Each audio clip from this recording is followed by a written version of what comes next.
Hey everybody, here we are, Breadboard Lab number 2, how a potentiometer works. Very exciting stuff. At this time, you know that a potentiometer is a variable resistor, meaning that when you turn the dial, sometimes you are able to provide a lot of resistance to the current flow, and sometimes you are able to provide only a little bit of resistance to the current flow. This potentiometer has a really cool bottom that helps us understand this process. So you can think of this as like a switch. This one is different. It has the switch capability. Not all potentiometers do. So you're going to turn it off. You can see now the connection is in place. If I turn this dial, as I turn it, the resistance to the current increases. So you can imagine that under here, between here and here, there is a band of resistive material, and at this point, it's only using a little bit of the resistive material.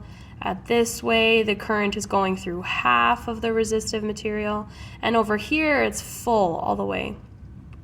So this helps you get stuff like volume control or when a light dims and brightens. So in our lab here, we see our schematic. We have our battery, resistor 1, an LED, and a potentiometer.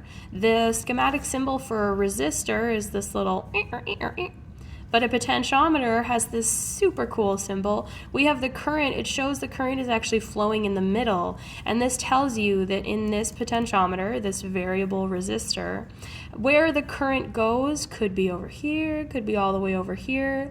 The current popping right in the middle here tells you that this is capable of change. Compared to this, the current's going to go in, it's going to bounce around, it's going to come out. Here, where could it go? Where will it come out? It's up to you. All right, enough being weird. Let's get down to work. So as always, when I work on my breadboards, I set up my breadboard so that it matches my schematic. I'm going to have my positive power supply up top and my negative power supply on the bottom. Miss Savoy's being safe. I've got no battery in here. Okay, I follow my schematic from the negative terminal of my battery. The first thing I want to do is put in a resistor. And I put 2 resistors in my circuit today because this lab asks you for a 50K or 100K potentiometer. And the one that I found actually does not tell me how much it was. So to be safe, I was like, you know what, I'm going to double up my resistors here to make sure that just in case this potentiometer does not provide enough resistance, I will not blow my LED. You can always do that. Play around, experiment. So I've got my resistors in series here. Remember, resistors are not polarized. I could take it out and flip it around and put it back in and it'd be good to go. So from my negative power supply I've connected here, the electrons will flow over, and I've made sure that both resistor leads are in the 50 row. And then they're gonna hop over here, doop, to 36. And now I have my LED, just like it says on my schematic. My LED, I made sure that the shorter leg, the negative lead of my LED, is on the negative side where my negative power supply will go, just like it says in the schematic. Negative leg first, positive leg after. And I'm going to make sure that it's connected here to this resistor in the same row. And I'm going to jump across my little middle patch here. I like to have it spread out so that I can clearly see all my components. Now, after our LED, we are going to hook up our potentiometer. Your potentiometer should have 3 leads. These 2 on the outside, if you only hooked up these 2, it would act like a regular potentiometer. You would have no variable stuff. This one in the middle is the leg of your potentiometer that is actually attached to the dial. So this leg is where you have your power coming in and power coming out if you want to be able to change how much resistance is there. So let's hook this up. All right, I hooked up my potentiometer.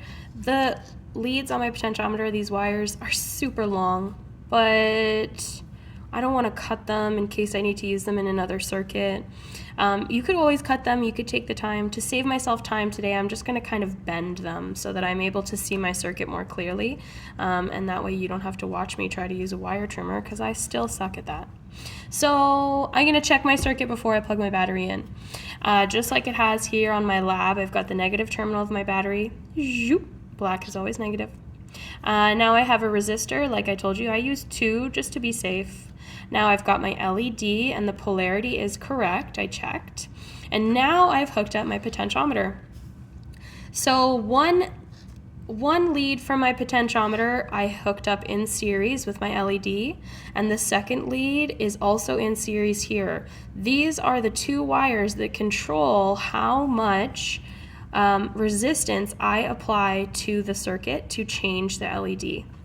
This ground wire, your outside one, I put in series with my power supply because, like you know, electrons always need a clear path to follow. So even if you've got these 2 guys, you need this third one to make sure that any additional electrons are able to flow through and get back to the battery. Now I'm going to hook up my battery and we'll see how my potentiometer works. 9 volts of power supply. Heyo, we have an LED. All right. So realistically, when I switch this around, I should see this LED change because a little bit of resistance will let the light shine, and a lot of resistance will hold it back. It'll shush it. Are we ready? Oh. Hey-yo! Look at that. We're spinning through. So there's like very little resistance. All the electrons are allowed to hang out in the LED. They're making it bright. But as I turn my dial, I increase the resistance. Remember the bottom of this guy. When I'm turning my dial, this is not hooked up. This is just to show you the back. Over here would be not a lot of resistance. Super bright LED. Look at it shine. It's a beauty. And as I roll through here, I increase the amount of resistance, more resistance, less light. Same here. More resistance, less light. Ta-da! To almost none at all. Pretty magical. Some common mistakes you might find in this LED potentiometer circuit is how you wire up the leads from the potentiometer. So remember, they need to be in series, particularly the first and the middle, because this is controlling the variable stuff, and the ground always needs to be in series with your power supply. Watch what happens if I take this out. This is the wire that controls the middle lead. This is the one that is attached to this fancy little wiper blade that gives you a little or a lot. So now, without this, I still have power because the electrons can flow through this and then they go out the side, but I am no longer able to control how bright my light is.